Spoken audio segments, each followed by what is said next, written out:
बाद अब कांग्रेस भी किसानों के समर्थन में सक्रिय हो गई है। जय जवान जय किसान चौपाल के तहत कांग्रेस जो है वो लगातार किसानों के समर्थन में उतरकर चौपालें कर रही है। आज बदायूं के सहसवार विधानसभा क्षेत्र के गांव भवानीपुर खैरू में कांग्रेस के राष्ट्रीय सचिव व उत्तर प्रदेश के सह प्रभारी सचिन नायक ने आज एक सभा को संबोधित किया, जिसमें उन्होंने सरकार पर जमकर हमला बोला। उन्होंने कहा भारतीय जनता पार्टी केवल अडानी और अंबानी के साथ मिलकर के जो है किसानों का शोषण कर रही है। वहीं उन्होंने कहा अगर भारतीय जनता पार्टी किसानों की बात नहीं मानेगी तब तक जो है हम जो है किसानों के साथ खड़े रहेंगे। भारतीय जनता पार्टी के जो नेता है, जो मंत्री है, उनकी जो मानसिकता है वो मानसिकता गुलाम की मानसिकता है। उनके जो दो आका बैठे हैं, जो हमारे नेताजी ने कहा कि हम दो हमारे दो, इनकी सुनने का ही काम इनको करना है। इनको वास्तविकता से कोई लेना देना नहीं है। अपने आकाओं ने जो बोला है उसके बारे में ये बोलेंगे। और ये बहुत ही शर्मनाक बात इस हरियाणा के कृषि मंत्री ने की है कि वो कैसे इस तरह की भाषा का प्रयोग कर सकते हैं। लोकतांत्रिक देश में वो मंत्री है। हरियाणा कृषि मंत्री द्वारा दिए गए बयान को लेकर उन्होंने कहा ये बेहद शर्मनाक बयान है। केवल माफ़ी से काम नहीं चलेगा, उन्हें अपने पद से इस्तीफा दे देना चाहिए। कैमरा पर्सन सौरभ पाल के साथ मैं जय सिंह, ANB न्यूज़ बदायूं। अधिकतर हत्याएं जरजोरू जमीन के लिए होती हैं। इंसान को पैसा हैवान बना देता है, दोस्त नहीं रह जाता है। ऐसा ही मामला अमेठी जनपद के जामो थाना के अंतर्गत आया है, जहां पे एक निजी क्लिनिक चलाने वाला युवक देर रात गायब हो जाता है और उसकी गाड़ी और कुछ कपड़े जो है कादू नाला के वहाँ पानी में मिलते हैं। ऐसे में पुलिस कॉम्बिंग करते हुए जब अपराधियों को धरपकड़ करती है तो वहाँ पे जंगल में उनकी लाश जो है दफनाई हुई मिलती है, जिसको CO मुसाफिर खाना और गौरीगंज के माध्यम से उनके दिशा निर्देश पर उसकी खुदाई की जाती है। बाद में अभियुक्तों को पकड़ में 2 अभियुक्त इसमें आते हैं जो दोनों की उस डॉक्टर के दोस्त रहते हैं। ऐसे में SP ने खुलासा करते हुए आज प्रेस कॉन्फ्रेंस की, जिसमें उन्होंने बताया कि इन लोगों ने पहले दोस्त को बुलाया उससे बातचीत करने के लिए, उसके बाद उसको ले गए और उसको पहले रॉड से मारने के बाद उसको 5 फीट गड्ढा खोदकर उसमें वैसे ही डाल दिया और जिंदा ही उसको पेट्रोल से जला दिया। 2021 की शाम ही अपने घर से किसी भोज में जाने के लिए जयकरण प्रजापति निकले थे। ये ग्राम गौरा कटारी के निवासी हैं और उसके बाद वो रात घर नहीं लौटे। अगले दिन सवेरे उनके परिजनों के द्वारा थाना जामो पर एक गुमशुदगी की रिपोर्ट अंकित कराई गई, जिसके क्रम में तत्काल पुलिस सक्रिय हुई। SOG की टीम, सर्विलांस की टीम, उनकी मोटरसाइकिल और उनका मोबाइल फ़ोन कादू नाला के पास मिले।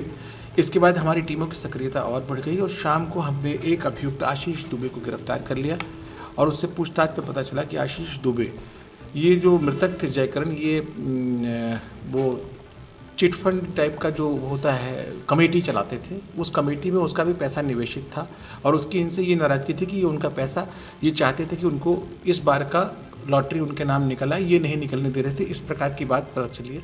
उसके बाद भी हैवानियत का ये नज़ारा यही नहीं ख़त्म हुआ, मंजर ख़त्म नहीं हुआ। उसके बाद उन लोगों ने उसको मिट्टी से दफना कर उसके ऊपर आम का पेड़ लगा दिया। ऐसे में ये एक बीभत्स घटना अमेठी जनपद में घटित हुई, जिसका आज अमेठी पुलिस अधीक्षक ने खुलासा किया है। राजकुमार जायसवाल, ANB न्यूज़, अमेठी। आइए हम आपको बताते हैं कि किस तरह से जो है पेट्रोल और डीजल की कीमतें जो बढ़ रही हैं, उस पर हम बात करेंगे कि जनता के जो पैसे हैं और किस तरह से जनता को आने जाने में दिक्कतों का सामना करना पड़ रहा है, किस तरह से करके जिसके खर्चा जो है संभालने में लोगों को दिक्कत पड़ रही है। और पेट्रोल डीजल की वही कीमतें बढ़ने से लोगों के आम जनता के जनमानस में क्या दिक्कतों का सामना करना पड़ रहा है। हमारे साथ कुछ लोग मौजूद हैं, हम उनसे बात करना चाहेंगे। क्या है पेट्रोल जो कीमतें जो बढ़ रही हैं डीजलों की, तो उस पर क्या कहेंगे आप? डीजल पेट्रोल की कीमतें लगातार बढ़ रही हैं, जिसमें आम आदमी को चलना मुश्किल हो गया है। जिस तरह से चुनाव के पहले सरकार के द्वारा कहा जा रहा था और उनके प्रचारक बाबा रामदेव जी के द्वारा कहा जा रहा था कि कीमतें जो है आधे रेट पर आ जाएंगी, 35 रुपये लीटर पेट्रोल मिलेगा। लेकिन आज हम देख रहे हैं कि जो है तो 88 रुपये लीटर पेट्रोल यहाँ मिल रहा है। तो जो हम बांदा आने जाने में जहाँ 100 रुपये में खर्चा हो जाता तो वहाँ 150 लगता है। इससे जो है तो घर में जो है तो आमदनी के जो स्रोत हैं वो तो बढ़े नहीं, खर्चे बराबर बढ़ रहे हैं। डीजल के रेट बढ़ने से हमारी खेती पर जो है उसका प्रतिकूल प्रभाव पड़ रहा है। खेती की लागत बढ़ रही है, रेट मिल नहीं रहे। हम लोग जो है तो किसान होने के नाते बैंकों में कर्जा अपना अदा नहीं कर पा रहे, कर्ज बढ़ता चला जा रहा है। ये सब चीज़ों से जो है तो बराबर जो है तो रेट बढ़ रहे हैं डीजल पेट्रोल के, जिससे आम आदमी को जो है तो भारी संकट का सामना करना पड़ रहा है। बजट उसका गड़बड़ा गया है और हर तरह से जो है तो किसान और आम आदमी परेशान है। तो सीधा सीधा आपने देखा कि इस समय जो है जो लोग जो है पेट्रोल पंप में पेट्रोल डलाते हुए नजर आते हैं, उन्होंने बताया कि किस तरह से पेट्रोल डीजल की जो है कीमतें बढ़ने से उनके आम जीवन में दिक्कतों का सामना करना पड़ा है। हमारे साथ कुछ लोग और मुझे दूसरी बात करना चाहेंगे। क्या नाम है आपका? सर अविनाश तिवारी नाम है मेरा। क्या मामला है, किस तरह से मामला ये है कि डीजल की रोज का रोज और डीजल पेट्रोल की रोज कीमतें बढ़ती जा रही हैं और आम जनता के लिए मुसीबतें बढ़ती जा रही हैं। और किसानों के लिए तो क्या कहा जाए, किसानों के लिए तो कोई कहा ही नहीं जा सकता है। और डीजल पेट्रोल आए दिन बढ़ते जा रहे हैं प्रतिदिन। तो देखा आपने किस तरह से जो है जनता परेशान है, किस तरह से जो है आए दिन पेट्रोल डीजल कीमतें बढ़ने से आम जनमानस में कितने लोगों को परेशानी मिल रही है। मैं कैमरा पर्सन हिमांशु शुक्ला के साथ देवानंद सिंह, एनबी न्यूज़ के लिए।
फरवरी को उत्तर प्रदेश की योगी सरकार अपना बजट पेश करेगी।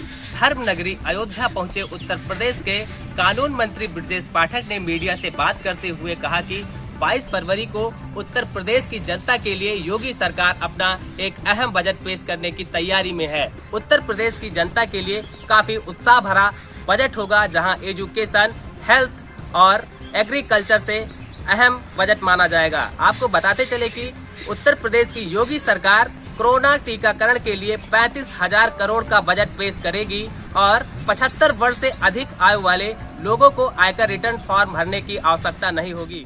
मिडिल क्लास के लिए जैसे जो प्रधानमंत्री आवास योजना है, इसके अलावा उज्ज्वला गैस योजना है और जो अन्य योजनाएं सभी को विस्तार दिया गया है। मतलब हमने कोविड काल के बावजूद भी भारत की अर्थव्यवस्था को आगे बढ़ाने का काम। और सर, राम मंदिर समर्पण निधि अभियान के नाम पर कई घटनाएं हो रही हैं। अभी हाल ही में दिल्ली में एक घटना हुई, उसके पहले जयपुर में एक मामला हुआ था। ये घटनाएं जितनी ये निंदा हम लोग करते हैं, लेकिन समाज को भी आगे आना चाहिए कि इस तरीके की घटनाएं न हो और जो अपराधी तत्व हैं उनको हम लोग चिन्हित कर रहे हैं, कड़ी कार्रवाई करें। उत्तर प्रदेश की अर्थव्यवस्था को चुस्त दुरुस्त रखने के लिए उत्तर प्रदेश की योगी सरकार अपना बजट पेश करने जा रही है। अब देखने वाली बात होगी कि उत्तर प्रदेश की योगी सरकार से बजट पेश करने के बाद उत्तर प्रदेश की जनता में कितना उत्साह है। वीडियो पर्सन अमन के साथ Gaurav Mishra, NB news channel Ayodhya. शासन के निर्देश पर खास सुरक्षा औषधि को लेकर एक जागरूक अभियान चलाया जा रहा है। इसी के तहत जनपद मैनपुरी में सभी शहर, कस्बे, गाँव में लेबोरेटरी वैन के द्वारा खाद्य स्वच्छता जागरूक अभियान चलाया जा रहा है, जिससे सभी दुकानदारों के सैंपल लेकर चेक किए जाएंगे। जिसके भी सैंपल फेल होते हैं उनके खिलाफ अभी कोई कानूनी कार्रवाई नहीं की जाएगी। हम लोग भी अपने घरों में खाने वाली चीज़ों को लेबोरेटरी वैन पर लाकर चेक करा सकते हैं। ये जानकारी हमारे खाद्य सुरक्षा अधिकारी ने दी है। जन जागरूकता अभियान चलाया जा रहा है। ये FSI के द्वारा चलाया जा रहा है। ये आज उसी के क्रम में किसनी आना हुआ है। ख़ासतौर से ऑयल जो है बार बार फ्राई करने से उसमें कुछ टॉक्सिसिटी उसकी बढ़ जाती है। वो FSI द्वारा उसका मानक निर्धारित किया गया है कि TPC होता है, टोटल पोलर कंपाउंड, 25% से ज़्यादा ना हो। उसके यहाँ चेकिंग की गई है। एक जगह सही है, एक जगह थोड़ा सा ज़्यादा पाया गया है, तो उसको बताया जाएगा। ये जन जागरूकता इसमें यही बताना है इनको कि इतना फ्राई ना करें बार बार कि उसके अंदर टॉक्सिसिटी पैदा हो जाए। उससे क्या है कि तरह तरह की बीमारियां पैदा होती है, हाइपरटेंशन होता है, अल्जाइमर होता है, लीवर से संबंधित बीमारियां होती है। ऑयल में मिलाया नहीं है, कुछ मिलावट नहीं किया है, लेकिन अगर बार बार फ्राई करते हैं तो उसके अंदर टॉक्सिसिटी पैदा हो जाती है। उन्होंने बतलाया है जो भी आम लोग खाते हैं उनको आप चेक करा लें, जिससे आप लोगों को पता चले कि मैं जो भी खाद्य पदार्थ खा रहा हूँ वो सही है कि नहीं। मैनपुरी से ANB न्यूज़ के लिए रजनीकांत तिवारी, मैनपुरी। देश के अंदर लगातार पेट्रोल डीजल के दाम बढ़ते चले जा रहे हैं। वहीं बात करें दिल्ली की, तो दिल्ली के अंदर भी लगातार पेट्रोल डीजल के दाम बढ़ रहे हैं। तो कहीं ना कहीं घर गृहस्थी चलाने के लिए कहीं ना कहीं लोगों को दिक्कतें आ रही है। मगर जिस तरीके से लगातार लोगों को दिक्कतें आ रही है, तो कहीं ना कहीं घरों से यानी कि सीधे सीधे घर की रसोई पर फर्क पड़ता नज़र आ रहा है। कहीं ना कहीं सामान जो है यानी कि रोज़मर्रा की जो चीज़ें हैं, सब्जी हुई, दूध हुई, ये और चीज़ें हुई, वो कहीं ना कहीं महंगा होता नज़र आ रहा है। और जिस तरीके से लगातार सरकार कह रही थी कि हम बजट सत्र लेके आए हैं, उसके अंदर कहीं ना कहीं जनता के फ़ायदे क्या होगा और वो भी कहीं ना कहीं उपलब्धि हासिल करेंगे, क्योंकि आने वाले समय के अंदर कहीं ना कहीं जनता को फ़ायदा होता नज़र आएगा। मगर जिस तरीके से लगातार महंगाई बढ़ रही है उससे जनता परेशान है। और दिल्ली के पेट्रोल पंप पर कहीं ना कहीं जो पहले भीड़ हुआ करती थी, जनता 1 लीटर की जगह पे 2 लीटर डलवाया करती थी, आज वो लगभग 88 रुपये से ऊपर जा चुका है पेट्रोल, और डीजल की कीमत भी लगभग 80 रुपये के आसपास है। तो कहीं ना कहीं दिक्कतें जरूर है, मगर देखना है क्या सरकार कुछ जनता के लिए राहत कर पाती है। क्योंकि जिस तरीके से कोरोना काल के अंदर भी लोगों ने देखा कि परिस्थिति बहुत ज़्यादा बिगड़ी थी, उसके बाद में कह सकते हैं अनलॉक आया, तो अनलॉक के अंदर भी स्थिति सुधरनी चाहिए थी, मगर तब भी सुधरी नहीं, क्योंकि लोगों के पास जॉब नहीं, बिजनेस नहीं, सब कुछ ठप हो चुका था। मगर अब सरकार से कुछ उम्मीद थी कि बजट सत्र के अंदर कुछ राहत मिलेगी, या फिर लगातार जो पेट्रोल कंपनियां पेट्रोल और डीजल पर इजाफा करती चली जा रही हैं और कहीं ना कहीं महंगाई बढ़ती जा रही है, तो कहीं ना कहीं दिक्कतें जरूर आ रही है। मगर देखना है किस तरीके की ये दिक्कतें कैसे दूर कर पाएगी सरकार, क्योंकि सरकारें अपना टैक्स लेती हैं, राज्य सरकारें अपना टैक्स लेती हैं, तेल कंपनियां जो हैं वो अपना चार्जिंग लेती है, मगर पेट्रोल कंपनियां जनता के बारे में नहीं सोचती हैं, सरकारें जनता के बारे में नहीं सोच रही है, राज्य सरकारें वो भी अपनी राजनीति करती नज़र आ रही है, मगर जनता परेशान होती नज़र आ रही है और कहीं ना कहीं थालियों से खाना गायब होता चला जा रहा है। मगर जिस तरीके से पेट्रोल और डीजल के दाम बढ़ रहे हैं उससे कहीं ना कहीं जनता परेशान है, और जनता शायद आने वाले चुनावों के अंदर सरकार को कहीं ना कहीं जवाब दे सकती है। अब देखना होगा किस तरीके की परिस्थिति बनती है। कैमरा पर्सन इरफान खान के साथ राजीव कुमार, ANB।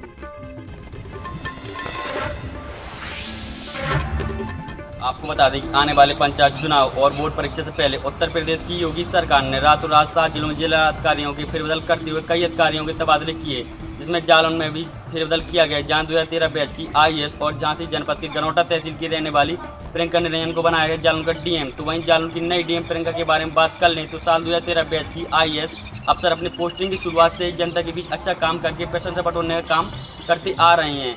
वहीं जनपद मुजफ्फरनगर में पोस्टिंग के दौरान उन्होंने अपनी बेटी को सरकारी चिकित्सालय जन्म देकर जनता को संदेश देने का काम किया था कि सरकारी अस्पताल में भी बेहतरीन सुविधाएं होती हैं। वहीं 3 साल 5 माह 2 दिन का कार्यकाल पूरा करने के बाद जालौन DM मनन अख्तर की हुई विदाई। जालौन DM मनन अख्तर को प्रदेश सरकार ने विशेष सचिव स्वास्थ्य बनाया। ANB news Mayank Rajput, Jalaun. जनपद के DM के सख्त कार्रवाई से खनन करने वाले लोगों में मचा हड़कंप। आपको बता दें, पिछले दिनों चुनार में बालू खनन करते समय अवैध तरीके से मौके पर DM ने पाया और JCB ट्रैक्टर को जब्त करते हुए कार्रवाई की।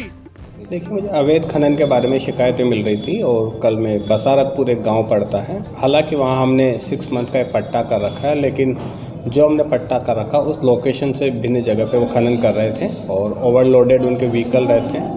तो वहाँ जाकर के हमने 2 JCB और 3 ट्रैक्टर जब्त किए हैं और जो खनन अधिनियम है उसके अंतर्गत उन पर हम कार्रवाई कर रहे हैं। इसके अलावा हमने ओवरलोडिंग पे ADM से भी कार्रवाई कराई है। अभी 2-3 दिन पहले लगभग हमने 30 वाहन जब्त इसमें कराए हैं ओवरलोडिंग। वहीं अधिकारियों को निर्देशित किया कि जो भी अवैध तरीके से खनन करता पाए जाएंगे उनके खिलाफ सख्त से सख्त कार्रवाई की जाएगी। मिर्जापुर से एएनबी न्यूज संवाददाता राम कुमार सिंह।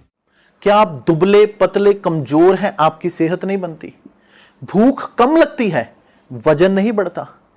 दरअसल मेन बात खाना पीना खाना नहीं है, मेन बात है खाया पिया लगना।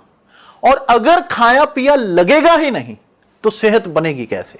इसलिए हमारी संस्था सन्यासी आयुर्वेदा ने एक ऐसी दवा बनाई है जो कि आपके पाचन तंत्र को, आपके लीवर सिस्टम को ठीक करने का काम करती है, ताकि आप जो भी खाएं उसका पूरे का पूरा निचोड़ आपके शरीर को लगे, आपकी भूख बढ़े, खाया पिया सही से लगे, नया खून बने, हड्डियों में जान आए, वजन बढ़े, ताकत बढ़े, चेहरे पर नूर आए और आप मोटे तगड़े खूबसूरत पर्सनैलिटी के मालिक बन जाएं। यह दवा पूरी तरह से आयुर्वेदिक होती है। इसका शरीर पर कोई भी साइड इफेक्ट, कोई भी नुकसान या दुष्प्रभाव नहीं होता। लड़के लड़कियां दोनों इसका इस्तेमाल कर सकते हैं और पहले 15 दिन के अंदर ही आपको इसका असर महसूस हो जाएगा। सिर्फ 650 रुपए की पूरे 1 महीने की दवा होती है और आप इसे घर बैठे 01145454545 पर फोन करके दवा मंगवा सकते हैं। मालवी घाट, और यहाँ बात करते हैं 2021 की कुंभ को लेकर। हमारे साथ चर्चा में हैं मनोज महायोगी जी। चलिए हम मनोज मिश्रा जी से जानते हैं इस बार कुंभ को लेकर क्या स्वरूप है। आप बताइए 2000 कुंभ मेले को लेकर क्या स्वरूप है, इसमें प्रकाश डालिए। देखिए, ये जो महाकुंभ है पिछले प्राचीन काल से कुंभ का स्वरूप ऐसा रहा है कि यहाँ जब भी कुंभ होता था कोई ऋषि मुनि लोग इस कुंभ का आयोजन कराते थे और यहाँ पर बड़े बड़े संत आते थे। संतों के बीच में शास्त्रार्थ होते थे, विद्या धन की बातें होती थी और भारत के विभिन्न क्षेत्रों में धर्म से संबंधित जो कार्य किए जा रहे थे उनके विषय में पूरा लेखा जोखा प्रस्तुत किया गया। आम जनता अपने पापों के प्रायश्चित को पूर्ण करने के लिए गंगा में स्नान करती थी, क्योंकि कुंभ का जो अवसर होता था वह अमृत की बूंद से संबंधित है, समुद्र मंथन की कथा। अब प्राचीन काल का जो कुंभ था वहाँ से कुंभ बढ़ते बढ़ते जब पीछे के आप 3-4 शताब्दियों में देखे तो कुंभ की स्थिति यहाँ पहुँच गई थी कि यहाँ यात्री तो आते थे, संत महात्मा आते थे, लेकिन उसमें शास्त्रार्थ की प्रक्रिया, ज्ञानात्मक प्रक्रिया का अभाव होता चला। जैसा कि आपने योगी जी से जाना कि कहाँ किसकी क्या कमी है, मैं अर्चना धिंगरा, कैमरा पर्सन राजकुमार के साथ।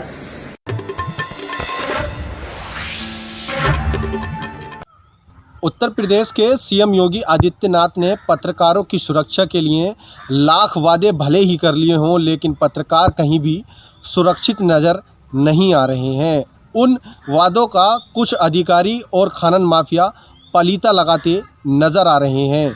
ताज़ा मामला मुरादाबाद जनपद के मुंडा पांडे थाना क्षेत्र रोंडा चौकी से सामने आया है, जिसमें रोंडा क्षेत्र के कुछ स्थानीय ग्रामीणों ने स्थानीय पत्रकारों को सूचना दी और कहा कि यहां पुलिस की संरक्षण में कुछ खनन माफिया खनन कर रहे हैं और खनन रोकने का नाम ही नहीं ले रहे हैं। स्थानीय ग्रामीणों की सूचना पर पत्रकार साथी कवरेज करने वहां पहुंचे, जिसके बाद खनन माफियाओं ने कवरेज करता देख उन पर जान से मारने व गाली गलौज कर अभद्र भाषा का प्रयोग किया, जिसके बाद एक खनन व्यक्ति ने उनके ऊपर ट्रैक्टर चढ़ाकर जान से मारने का प्रयास भी किया। जिसके बाद पत्रकार साथियों ने मुंडा पांडे थाने में आकर के खनन माफियाओं के खिलाफ एफआईआर तो दर्ज करा दी है, लेकिन पुलिस द्वारा उनके खिलाफ कोई भी कार्रवाई नहीं की है। एक तरफ उत्तर प्रदेश सरकार पत्रकारों के लिए सुरक्षा दे रही है, और तत्काल प्रभाव से कार्रवाई करने की बात कर रही है, और दूसरी तरफ पत्रकारों के ऊपर आए दिन हमले हो रहे हैं, जबकि मात्र चौकी से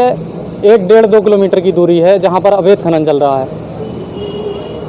कहाँ लिखित रूप से शिकायत की आपने? हमने मुंडा पांडे थाने में इसकी लिखित शिकायत दी है, और हम प्रशासन से यही मांग करेंगे कि ऐसे लोगों के खिलाफ सख्त से सख्त कार्रवाई हो और उन लोगों को ट्रैक्टर सीज किया जाए उन लोगों के, और उनको जेल भेजा जाए।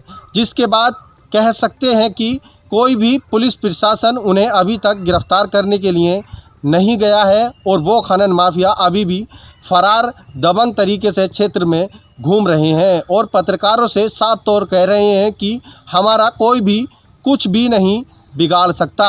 ANB news, Bajid Ali, Moradabad.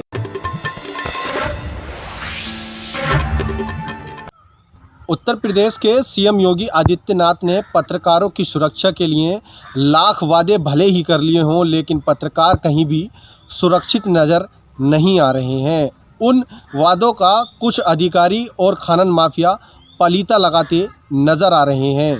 ताज़ा मामला मुरादाबाद जनपद के मुंडा पांडे थाना क्षेत्र रोंडा चौकी से सामने आया है, जिसमें रोंडा क्षेत्र के कुछ स्थानीय ग्रामीणों ने स्थानीय पत्रकारों को सूचना दी और कहा कि यहां पुलिस की संरक्षण में कुछ खनन माफिया खनन कर रहे हैं और खनन रोकने का नाम ही नहीं ले रहे हैं। स्थानीय ग्रामीणों की सूचना पर पत्रकार साथी कवरेज करने वहां पहुंचे, जिसके बाद खनन माफियाओं ने कवरेज करता देख उन पर जान से मारने व गाली गलौज कर अभद्र भाषा का प्रयोग किया, जिसके बाद एक खनन व्यक्ति ने उनके ऊपर ट्रैक्टर चढ़ाकर जान से मारने का प्रयास भी किया।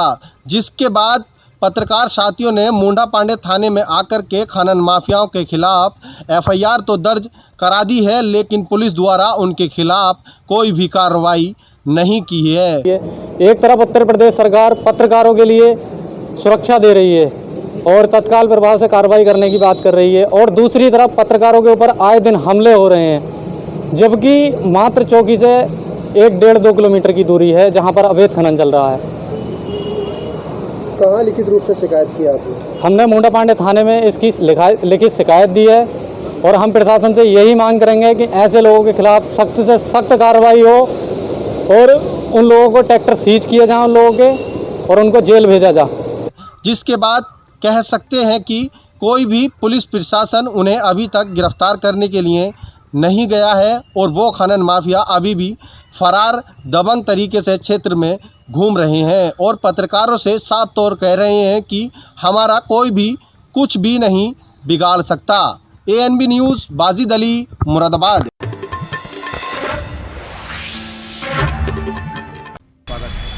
गोरखपुर के मंडलायुक्त जयंत नालिंकर ने एक प्रेस कॉन्फ्रेंस का आयोजन किया है। प्रेस कॉन्फ्रेंस के आयोजन का मुख्य उद्देश्य मुख्यमंत्री अभ्युदय योजना के विषय में जानकारी देना है। ये एक ऐसी योजना है जिसके अंतर्गत गरीब और मेधावी छात्रों को पढ़ने के लिए आसपास के इलाकों में ही सुविधा उपलब्ध कराई जाएगी। और उत्तर प्रदेश के छात्र छात्राएं जो कोटा में थे, दिल्ली में थे, बेंगलोर में थे और स्पेशली प्रतियोगी परीक्षाओं की तैयारी कर रहे थे, उन छात्रों को जब उनकी घर वापसी हुई और उनको जो वहाँ पर दिक्कतें हो रही थी, उत्तर प्रदेश प्रथम राज्य था जिसने अपने छात्रों को वापस लाने के लिए पहल की थी और उनको सुव्यवस्थित तरीके से वापस लाया गया। और उस समय ही माननीय मुख्यमंत्री जी के निर्देश प्राप्त हो गए थे कि हमें कुछ ऐसी संरचना, ऐसा मॉडल प्लेस करना है जिसमें इन छात्रों को इनके घर के पास के जनपद में ही या फिर इनके जनपद में या इनके आसपास के जनपद में ही हम इनकी प्रतियोगिता परीक्षाओं की तैयारी में मदद कर सकें और यहाँ से उत्तर प्रदेश का जो रिप्रेजेंटेशन है डिफरेंट सर्विसेज में प्रतियोगी परीक्षाओं में उसमें और बढ़ सके। तो इस तरह आपने देखा कि मंडलायुक्त गोरखपुर ने मुख्यमंत्री अभ्युदय योजना की तमाम खूबियाँ बताई, जिनमें से मुख्य ये है कि इसमें बच्चों के साथ साथ अभिभावकों को भी जोड़ा जाएगा ताकि संतुष्टि और सुरक्षा की भावना बनी रहे। इसमें बच्चों से उनसे वार्ता करके उनके अनुरूप प्रारूप तैयार किया जा रहा है। संबंधित विषयों के शिक्षकों से बातचीत हो चुकी है, वो अपना सिलेबस तैयार कर रहे हैं, कैसे पढ़ाना है, कैसे उनको शिक्षा देनी है। और इससे सबसे बड़ी बात है कि जो बच्चे गरीब बाहर जाके महंगी पढ़ाई नहीं कर सकते हैं, तैयारी नहीं कर सकते हैं, उनको अगल बगल अपने आसपास के इलाकों में तैयारी करने का माहौल बनेगा। मंडलायुक्त ने स्वयं मीडिया पर्सन से विशेष आग्रह किया है कि मुख्यमंत्री अभ्युदय योजना की जानकारी गांव-गांव तक पहुंचाने में सहायता करें, ताकि इस योजना का लाभ उस व्यक्ति तक, उस बच्चे तक भी मिल सके जो योग्य होने के साथ अपने आमदनी के अभाव के कारण उच्च शिक्षा नहीं ले पा रहा है। कैमरामैन अनिल के साथ गोरखपुर से मैं रवि गुप्ता। स्वच्छ भारत अभियान को लेकर देश के प्रधानमंत्री और सूबे के मुख्यमंत्री लाखों रुपया खर्च कर रहे हैं, लेकिन आज हम झांसी के उस क्षेत्र में मौजूद हैं जहां के लोग काफ़ी दिनों से परेशान हैं। आज हम सूजे का खिड़की में मौजूद हैं। यहां के लोग आप मेरे पीछे देख सकते हैं खड़े हुए हैं। ये रास्ता वो रास्ता है, यहाँ से लोगों का रोज़ आने जाने का रास्ता है। यहाँ से लोग रोज़ आते जाते हैं। लगभग 10,000 लोगों की यहाँ आबादी है, लेकिन झांसी नगर निगम इस रास्ते की ओर ध्यान नहीं दे रहा है। वहीं क्षेत्रवासियों का कहना है कि ये पानी काफ़ी दिनों से भरा हुआ है और कई बार इसकी शिकायत प्रशासन को कर चुके हैं, लेकिन इस ओर कोई ध्यान नहीं देता। यहाँ के पार्षदों को भी यहाँ के क्षेत्रवासियों ने शिकायत की है, लेकिन पार्षदों का भी इस ओर कोई ध्यान नहीं है। कैमरा पर्सन के साथ मोहम्मद शहजाद, ANB न्यूज़ झांसी। भिखारियों को पकड़कर उनको बेगर्स होम भेज रही है। आपको बता दें कि मुंबई के joint CP law and order ने आदेश दिया है कि अब मुंबई में भिखारियों को रहना होगा मुश्किल। भिक्षा की मांग करना ये सामाजिक समस्या को उच्चाटन करने के लिए मुंबई शहर में सारे पुलिस स्टेशन को भिक्षुकों को पकड़ के कोविड के दृष्टि से उनके वैद्यकीय तपासनी करके उनको भिक्षुकरी स्वीकार गृह चेंबूर में दाखिल करने के आदेश किया गया है। और मुंबई भिक्षा प्रतिबंध अधिनियम 1959 ये कायदा को अमल बजावनी करने के आदेश दिया गया है। क्योंकि मुंबई पुलिस अब कमर कस ली है कि उन भिखारियों को बेगर्स होम छोड़ा जाएगा जो लगातार भीख मांगने के नाम पर तमाम तरह के व्यवसाय चला रहे हैं। आपको बता दें कि पकड़े गए सभी भिखारियों का सबसे पहले कोरोना टेस्ट किया जाएगा, उसके बाद उनको बेगर्स होम छोड़ा जाएगा, जहां पर राज्य सरकार द्वारा उनकी देखरेख के सहित तमाम जो सुविधाएं हैं वो दी जाएगी। कैमरा पर्सन से गुजर के सोनी, NB न्यूज़ मुंबई।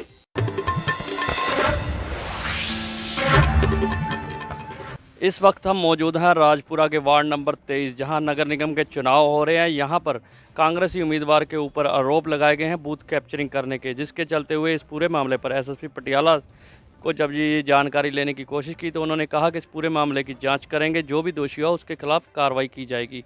राजपुरा से कैमरामैन कवलजीत के साथ Avinash Kamboj, ANB news Rajpura. Council ਚੋਣਾਂ ਨੂੰ ਲੈ ਕੇ ਅੱਜ ਪੱਟੀ ਦੀ ਵਾਰਡ ਨੰਬਰ 7 ਵਿਖੇ ਆਮ ਆਦਮੀ ਪਾਰਟੀ ਅਤੇ ਕਾਂਗਰਸ ਪਾਰਟੀ ਦੇ ਵਰਕਰਾਂ ਵਿੱਚ ਹੋਈ ਝੜਪ ਤੋਂ ਬਾਅਦ ਜਿੱਥੇ ਕਿ ਗੋਲੀ ਲੱਗਣ ਨਾਲ ਇੱਕ ਵਿਅਕਤੀ ਗੰਭੀਰ ਜ਼ਖਮੀ ਹੋਇਆ ਹੈ, ਉਧਰ ਕਿ ਪੁਲਿਸ ਪ੍ਰਸ਼ਾਸਨ ਵੱਲੋਂ ਆਮ ਆਦਮੀ ਪਾਰਟੀ ਦੇ ਵਰਕਰਾਂ ਨੂੰ ਹਿਰਾਸਤ ਵਿੱਚ ਲੈ ਲਿਆ ਗਿਆ ਹੈ, ਜਿਸ ਤੋਂ ਬਾਅਦ ਰੋਸ ਵਿੱਚ ਆਏ ਆਮ ਆਦਮੀ ਪਾਰਟੀ ਦੇ ਵਰਕਰਾਂ ਨੇ ਰੋਡ ਜਾਮ ਕਰਕੇ ਧਰਨਾ ਪ੍ਰਦਰਸ਼ਨ ਸ਼ੁਰੂ ਕਰ ਦਿੱਤਾ ਹੈ। ਦੱਸ ਦਈਏ ਕਿ ਆਮ ਆਦਮੀ ਪਾਰਟੀ ਅਤੇ ਕਾਂਗਰਸ ਦੇ ਵਰਕਰਾਂ ਦੇ ਵਿੱਚ ਝੜਪ ਉਸ ਟਾਈਮ ਤੇ ਹੋਈ ਜਦ ਪੁਲਿਸ ਪ੍ਰਸ਼ਾਸਨ ਦਾ ਹਜੂਮ ਉੱਥੇ ਮੌਜੂਦ ਸੀ। ਉਧਰ ਆਮ ਆਦਮੀ ਪਾਰਟੀ ਦੇ ਕੁਝ ਵਰਕਰਾਂ ਦਾ ਕਹਿਣਾ ਹੈ ਕਿ ਕਾਂਗਰਸ ਪਾਰਟੀ ਦੇ ਵੱਲੋਂ ਕੁਝ ਉਹਨਾਂ ਵੱਲੋਂ ਜ਼ਬਰਦਸਤੀ ਜਾਲੀ ਵੋਟਾਂ ਪਾਈਆਂ ਜਾ ਰਹੀਆਂ ਸਨ, ਜਿਸ ਗੱਲ ਨੂੰ ਲੈ ਕੇ ਉਹਨਾਂ ਵੱਲੋਂ ਉਹਨਾਂ ਨੂੰ ਇਹ ਗੱਲ ਕਰਨ ਤੋਂ ਰੋਕਿਆ ਗਿਆ, ਪਰ ਉਹਨਾਂ ਦੇ 100-150 ਬੰਦਿਆਂ ਵੱਲੋਂ ਆਣ ਕੇ ਉਹਨਾਂ ਦੇ ਗੱਲ ਪੈ ਗਏ ਤੇ ਉਹਨਾਂ ਦੀਆਂ ਪੱਗਾਂ ਉਤਾਰ ਦਿੱਤੀਆਂ ਅਤੇ ਉਹਨਾਂ ਦੇ ਉੱਪਰ ਗੋਲੀਆਂ ਚਲਾਈਆਂ, ਪਰ ਪੁਲਿਸ ਪ੍ਰਸ਼ਾਸਨ ਧੱਕਾ ਕਰ ਰਹੀ ਹੈ, ਜਿਸ ਗੱਲ ਨੂੰ ਲੈ ਕੇ ਉਹਨਾਂ ਵੱਲੋਂ ਇਹ ਰੋਸ ਪ੍ਰਦਰਸ਼ਨ ਕੀਤਾ ਜਾ ਰਿਹਾ ਹੈ। ANB news Tarn Taran Baljit Singh. विकास के लिए खर्च करती है, लेकिन भ्रष्टाचार के चलते वो पैसा भ्रष्ट अधिकारियों और प्रधानों के पेट में ही समा जाता है। ऐसा ही एक मामला जिला हमीरपुर का सुमेरपुर विकास खंड के बरखेड़ा गांव का सामने आया है, जहां बरखेड़ा के ग्रामीणों ने ग्राम प्रधान व सचिव पर लाखों रुपए डकारने का आरोप लगाया है। अरे में आए कि रास्ता खराब है, कोई निकल नहीं पा रहा, जो कोई निकलता है तो वो गिर जाता है। नान नान के हमारे बच्चे वो भी वो पार जाते हैं, वो बार बकरी हमारी तो उस पार भी हमारे लड़के बच्चे भी